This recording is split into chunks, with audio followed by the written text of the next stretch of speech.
Hello everyone, how are you doing? My name is Gaurav Batra, founder and CEO of Cyberfrat.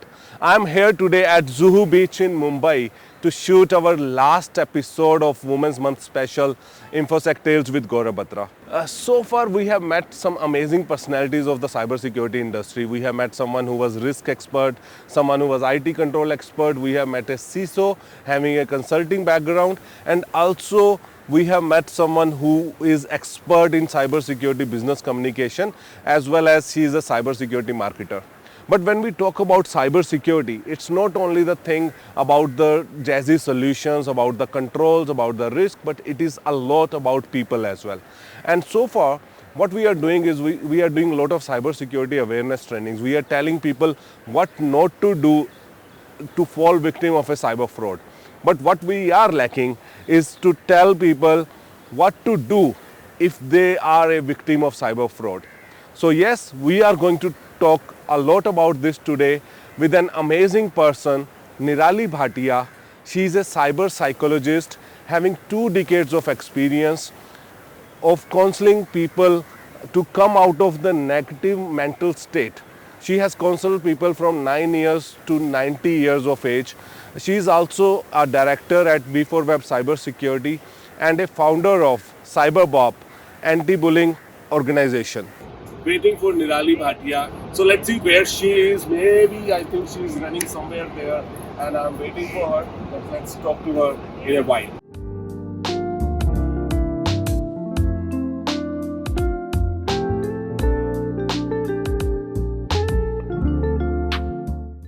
Hey, hi Nirali. Hi, Gaurav. Good morning. You are looking very fit and fabulous today. Thank you. Great.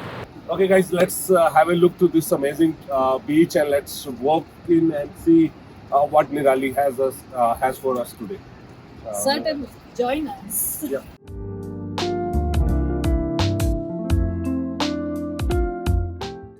So Nirali, since how long you are coming on this beach in the morning, and how it has impacted your day-to-day life? I've been coming to the beach from almost 2015. Okay. And I seriously feel कि इसके पहले के साल मैंने waste कर दिए यहाँ पे नहीं आके. Beach has always been my morning source of energy, inspiration, motivation, and this is a very me time, which is what is very, very important for our mental health. Okay, so you are talking about mental health. I know you have been helping people to come out of their negative mental health, but how that started, how cyber psychologist, Nirali Bhatia, how that tag is, because today if I look into handling your own mental health is quite challenging, right? True. But it came to you, how you started understanding that you can understand people better and you can actually help them come out of the mental state they are in. Right. So to be very honest, I always had this urge right from my childhood that कुछ तो अलग है, in humans, and that was very, very attractive. In fact, after my 10th, I always wanted to pursue psychology. But back then, I got some decent marks in 10th standard, so my family was like, "You've got good marks. Why you want to take up arts?" Okay. That used to be the entire understanding in Indian houses, that if your child is scoring better, science or commerce is the doctor, choice. Yes. Yeah. So, however, in those days, I could not pursue. Though I got into IT and I started working on web, making websites. The company that we founded, V4Web, which is into developing mobile apps and websites. Even over there, the quest used to be that who am I making this website for? When the user is looking at it, what is that is going to make him make that decision, whether he wants to buy from this website, whether he wants to browse this website. So that part in me always was very, very inquisitive, that why is he clicking here and not clicking there? That's Okay. how this whole quest started. Then way back in 2010, I got an opportunity to get myself certified as a usability analyst from Human Factors International USA. That particular course changed my whole vision or the way of thought process. It was very much detailed about understanding the impact of technology on human mind and behavior. That's amazing. And from point the whole journey towards cyber psychology started. And in fact, at age of 35, I decided to take up my second master's, which was in psychology. Okay. And from there, this whole journey towards cyber psychology has started. Okay, I think this is a very unexplored area in cybersecurity, and how you mentioned technology and human. So you are working on understanding criminal minds as well, or you are just right now focusing that if someone is a victim, then how to get him out of that state. In fact, both of it. Okay. What I believe that cyberspace is a very, very psychological space. It's a space that triggers emotions. And hence, it's very imperative for us to understand the psyche, not just of the victims, but also of the cyber criminals. I believe that cybersecurity domain is completely, called, it will come at standstill if you don't understand or invest in understanding human psyche or cyber psychology in order to understand that why are we behaving the way we behave in internet space. So my work does involve working with the investigating teams to understand and profile the suspects. So great to hear about that, Nirali. But when we talk about user experience and about understanding the behavior, what to click on online is totally different. Being a cyber psychologist, right? I'm sure about that. So how cybersecurity happened to you? Some part of it was very, very natural, like we were building websites and applications, and way back in I think 2005 or 6 was the first time we came across when one of our clients' server where the website was hosted was under some form of attack. Today we call it ransomware, but in those days it was not identified as ransomware, and that is what triggered in us the need of building secure websites. So the journey towards cybersecurity started with first securing the applications, the softwares, and then we moved on to the much finer details. And about 6 years back, we founded another company called as Web Cybersecurity. So 2005, 2006, you are telling about when people were not even many people were not even aware about the internet that time in India, and you are talking about ransomware from those days. How was your experience handling that situation, and how you guided your client that okay, this is required and this is what has happened? So, as you said, that it was something very new. It was very new for us also to understand that what has gone wrong. But that gave us a very, very deep insight. And since that client was US based and the servers were also hosted outside, there was a lot of technical support that we got from there. You must have gone through some cases which are take your emotions are quite a deep inside that. How that impacted you, and what do you do to come out of that?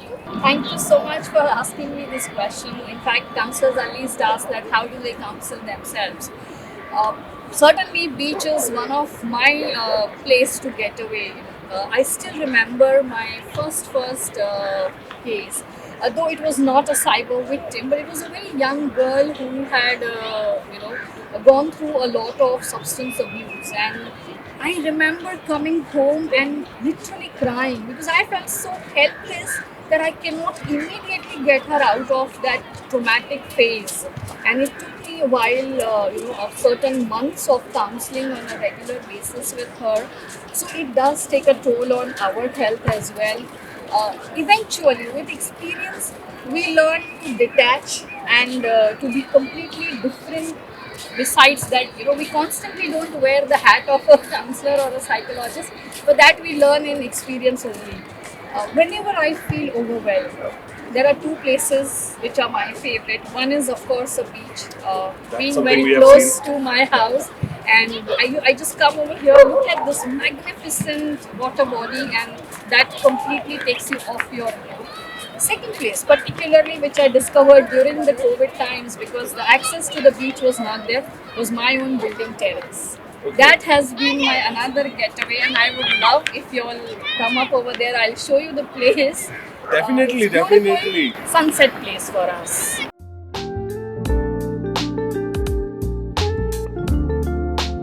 Thank you for being on my show. Welcome.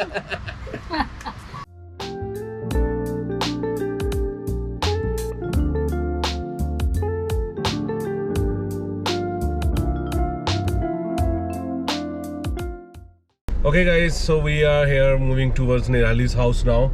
Thank you, Nirali, for that delicious Nariyal Pani. Juhu Beach and no नारियल पानी incomplete. So Okay, ये तो so- बनता था. Yes, Mumbai में हो तो नारियल पानी पीना है. But then there are many other snacks as well in Mumbai which are, quite famous. So what's your favorite one? Oh, absolutely. In fact, morning I'm this fitness, not a freak, but fitness conscious person. But evening moves towards all the fast food, delicious snacks of Mumbai like bhel puris, pani puris, sev puris, vada pav, misal. Oh my god, You oh my name god. it. So, yes, guys, if you are in Mumbai, always, make sure you are trying the misal pav and the vada pav. That they are really amazing snacks. My mouth is getting water already. But yes. Okay, coming back to today's topic, Nirali, we, while introducing you, I just told everyone that you have handled the cases of like starting from the age 9 years to 90. Right. So maybe, I will like to hear the cases like what was your 9 years case and what's 90 years case, if you can, tell more about that. Yes, the youngest client that I have worked with was a 9-year-old boy whose parents discovered his dependency on pornography. Okay. And it was a very shocking thing for parents as well. The child was 9 year, meaning you understand, like a class 3 child or class 4 child. He was browsing something for his school homework, and we all know that, how internet is a Pandora's box. Like from anywhere you can go anywhere if proper security measures are not put in place, the firewalls are not there. So same way the child was browsing for his homework and he landed up on something which is not age appropriate for him.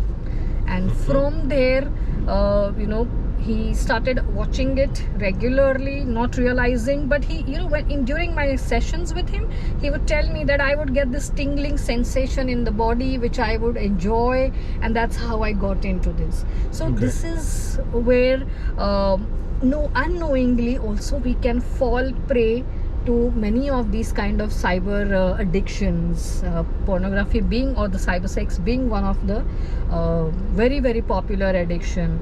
Unfortunately, this was a child, but fortunately, since the parents were very very open to seeking help, many a times we see that parents want to shove it under the covers and Yeah. not bring it out, but here they were very responsible and very supportive of the child, and quickly within few months of counseling sessions he is completely off it and out of it, and now we focus much more on an appropriate sex education. So this was about a very young child. Yeah, There because we have have been- seen, teenagers are falling prey for this, but young kids like 8-9 years is like Yeah, it is definitely it's a really shocking. And Yeah. being a mother of a young child myself, I mean, back when this happened, my own son was 11 years old. So definitely that was something which I was also very curious about, that if it has happened to one child, how many more children would be going through this kind of incidents. And that's how my whole journey towards cyber safety awareness started. Okay. I started taking a lot more sessions at schools and colleges, because I was like, if we do not caution the children about these kind of mishaps, we don't caution the parents, it can lead to a deeper trouble. Besides this, there have been many such cases which sometimes have made us also feel very very helpless. One of the cases that I remember is of a very senior gentleman who came all the way from interiors of Maharashtra. He was in his mid 80s, and he fell prey to romance scam. Okay. One was a financial impact. He lost his entire gratuity amount of some 60-70 lakhs in that scam. However, what was bothering him more was the embarrassment and the guilt. It was more than the money. He was like, what do I tell my family? That I found someone and I fell in love at this age was very difficult for him to understand. And that betrayal, at whatever age, if betrayal, or what we say, dhoka pyar mein, Yes. is going to be emotionally very devastating. And at So- age of mid-80s, yes, definitely. We have to also understand that he was a widower. He had lost his wife. There's a lot of solitude at that age. Children are busy in their own lives. parents feel lonely, and when they go on internet unprepared, unaware of the dangers, this is how they can fall prey to. So that's one case I always remember, and from there we in fact also made it a point to conduct sessions for senior citizens. Okay. So many of them have their children on studying abroad or living away from their houses, and internet is the only way they can keep in touch. So it was important for us to educate them on cyber safety measures as well. Then there has been a like maximum number of cases, particularly in the COVID time, that I have worked on is sextortion, where young boys have fallen prey to sextortion scams online and ended up paying a lot of money, as well as going through that extreme fear which leads to suicidal thoughts. I Okay. still remember one of the nights at around 2:30 a.m. something, I got a call from a young child, about 18-19 years old, and he was crying insensitively, and he was like, I don't know where I am, what to do, but this is, please help me.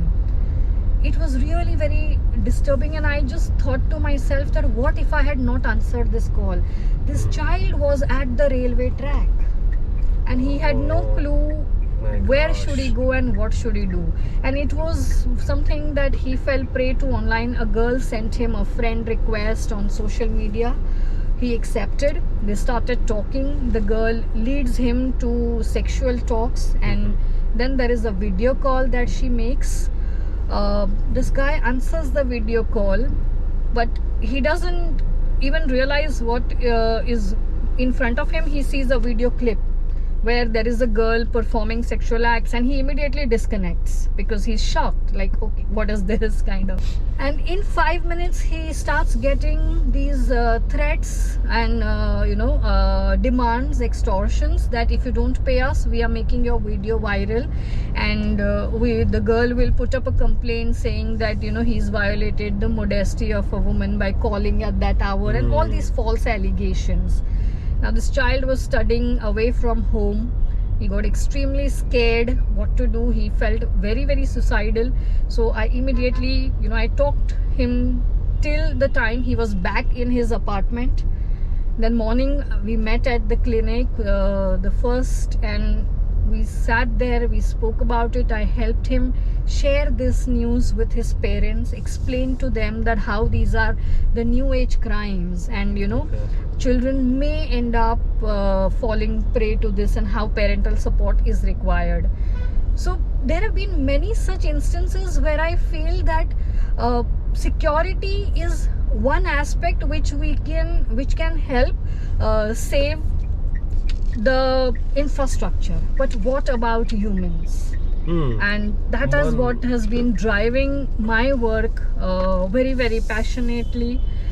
I have always believed that you impact one life, and that message can carry forward from one to another to another to another, and that's how this whole urge of starting an anti-cyberbullying organization also started, because that's what I thought, that these are not the people who are looking for technical support. They are not the people who are going to go run to the police station that this is what has happened to me. All they need is someone to tell them I am there, and that's exactly what we do at Cyberbab.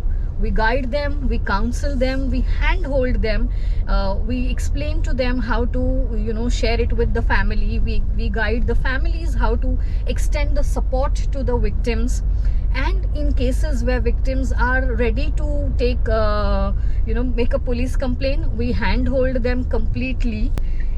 Cyber victims go through a plethora of emotions. One day you will find them all strong, second day you will find them completely broken and weak. So it is very important for them to have someone handhold them through this journey, when they can move on from this one incident. And that's something I'm still working on. My, the whole vision of starting Cyberbab was to eradicate bullying from, internet space for our children, make it a much more safer place for not just the children, even adults. Yes. And that's That's where an it amazing heads. initiative you have, Nirali. And I think one observation which I just had in this conversation is, because even though we are shooting this Women's Month special, Right. but most of the cases you are talking about are the men or the boys. And Yeah. so far in all my previous discussion, I was thinking that women are getting more prey to the cyber frauds, but I think men's are equally getting the yes. same kind of threats, and they are more vulnerable True. compared to the women. So yes, I think we are going to talk a lot about women's safety and cases as well in our next load. So we have reached Nirali's house, so let's walk in and see her terrace, and then we will talk about more on the theme, that is Women's Week, and we will talk about some cases specifically to women.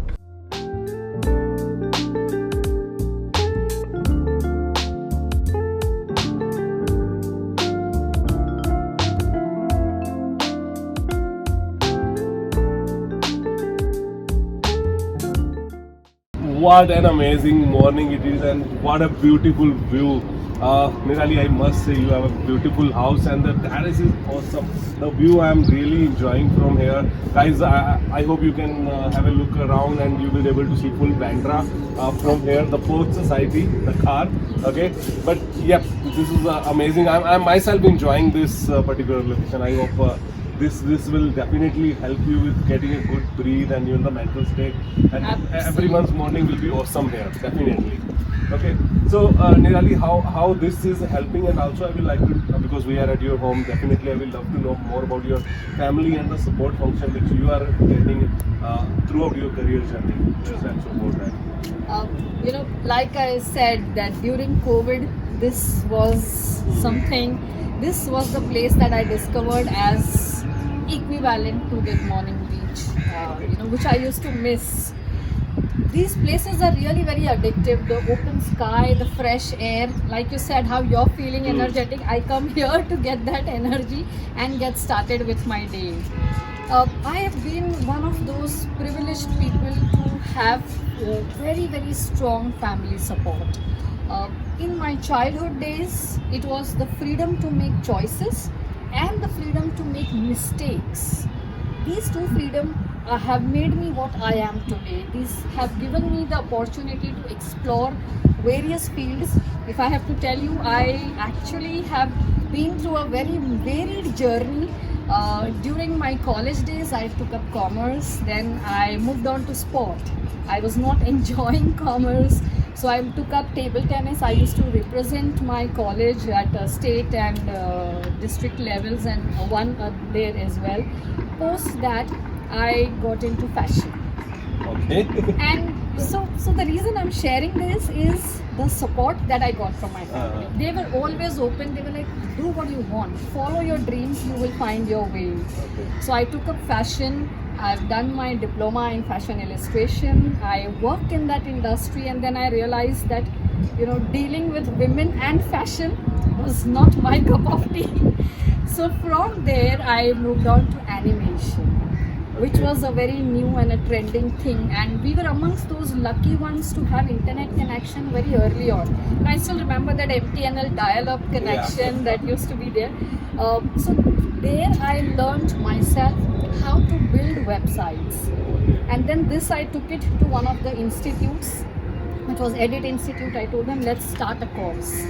From there my journey into the web domain started. Okay. After that was my parental support that I really got, and I've been very lucky to have a partner who is been the strongest pillar in my entire career journey. He has been a guide, friend, mentor, and also a business partner besides being a life partner. Just been lucky to have amazing parents and family during my early childhood days, but also I've been very lucky to find an amazing partner. He's not only been a life partner, a business partner, a friend, a guide, mentor, and none other than Ritesh Bhatia. who we all know as cybercrime investigator. And He's definitely, we know him as well as a. I don't know to whom, how to you, but to me, he has been always a good support and a mentor. Definitely, Ritesh. absolutely Yes. same. So when he's not wearing the husband cap, he is definitely one of the best mentors that Yeah. we can have, and he's been a very very strong guiding force through my career journeys till date. And of course, I'm looking forward to much more push and support from him.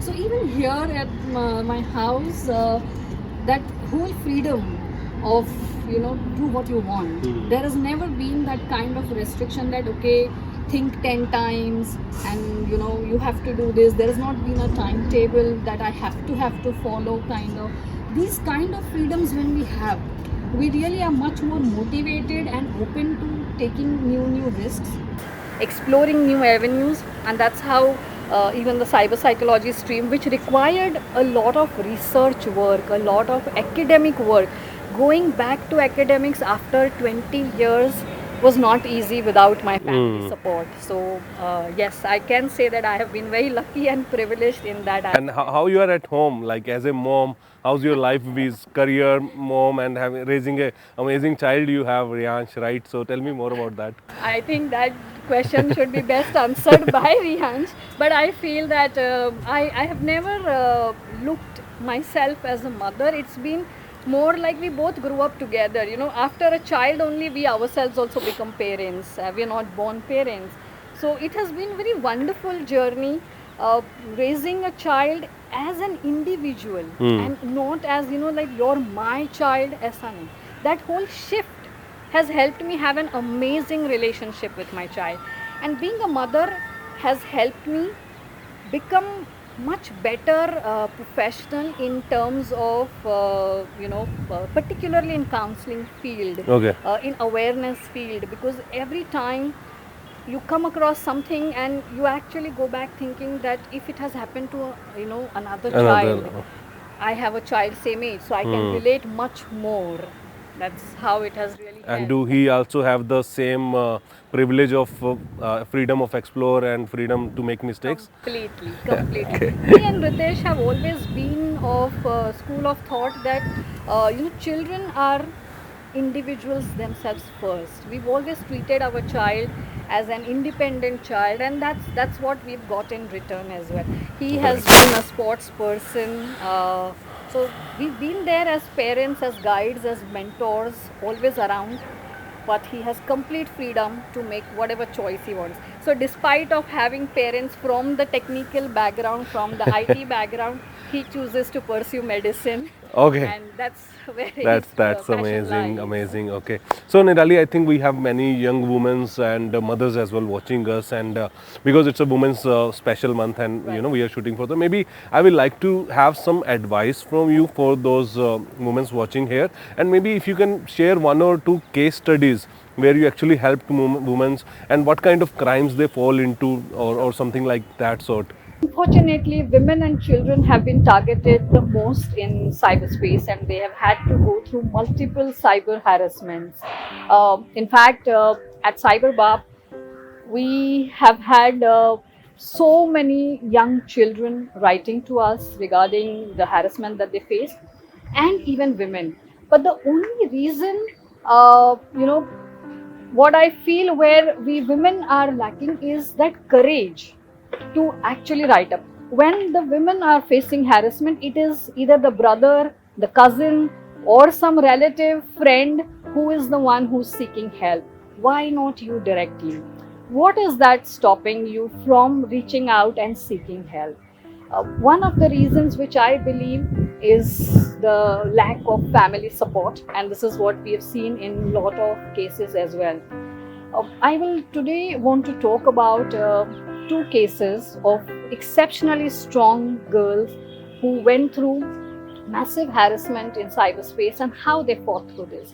So one of the girl, a young girl in her early 20s, she fell prey to sextortion online. She met somebody on one of the social media platforms, someone who pretended to be a woman, and she thought she's talking to a girl. They shared uh, quite a lot of chat they had, and they shared their personal stories. And then the other person, the perpetrator, he started extorting. He started taking advantage of, you know, the personal stories that were shared, the personal photos that were shared, and he started making demands that, you know, if you do not come and meet me, either you pay me or you have sex with me. This was the extortion that she was facing through.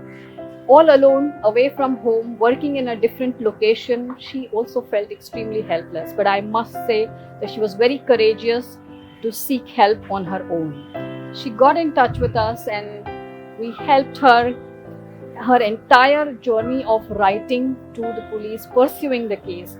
She was one strong girl who did not give up.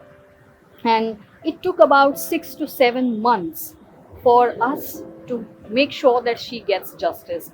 In this process, we also took assistance, like, you know, she wrote to Cyberbab, and Cyberbab took assistance from the investigating team from B4Web Cybersecurity, who helped us track the perpetrator, keep that entire case ready. And then we went to the police, the victim went to the police, and the guy was caught. And it so happened that this person was a very, very young boy who was actually sextorting not only her but many other girls. Another girl's story which I want to share is of again a very young girl, makeup artist by profession. And there was someone who would actually, malign her image online. On every video, every post that she would put, he would make very, very sophisticated comments, very embarrassing comments, and sexual comments as well. This was one girl who I still remember that one of the Sunday evenings when I was out with my family, I got a call, and she was like, you know, I now feel so suicidal that I feel my whole career is going for a toss. Many people have started, liking and commenting that negative thought as well. I mean, the negative comment as well. Her journey was very special because she was very scared of sharing this with her parents. She did not want to give up her profession. You know, being a makeup artist is not still a very, very conventional career that many households are appreciating of. So she wanted that, you know, I don't want my family to come to know that, you know, my career is being defamed in such a manner. Lucky for her, her brother was always by her side. And it took about 8 to 9 months, but there was a constant fight, and constantly motivation was required for. She would go through those spells that, you know, I don't want to do anything and just give up everything and disappear. And then we would have to counsel her, motivate her. Then she would bounce back, then no, I will fight through this. And eventually she fought, and she did get justice, where she had to put in a lot of effort. And then it was, you know, after this whole thing was resolved is where she decided to share it with her family as well.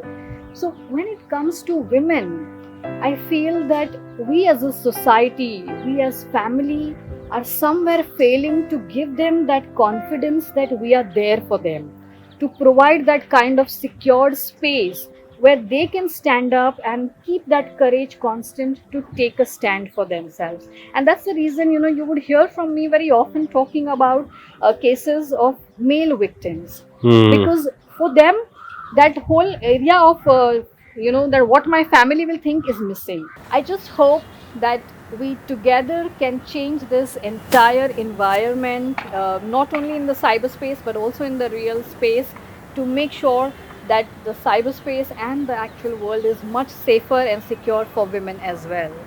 Amazing. I think, Nirali, the kind of cases you have told and the stories which we have learned, this is really eye-opener. I think there's a lot of awareness which we are spreading with this, and it was really amazing talking to you.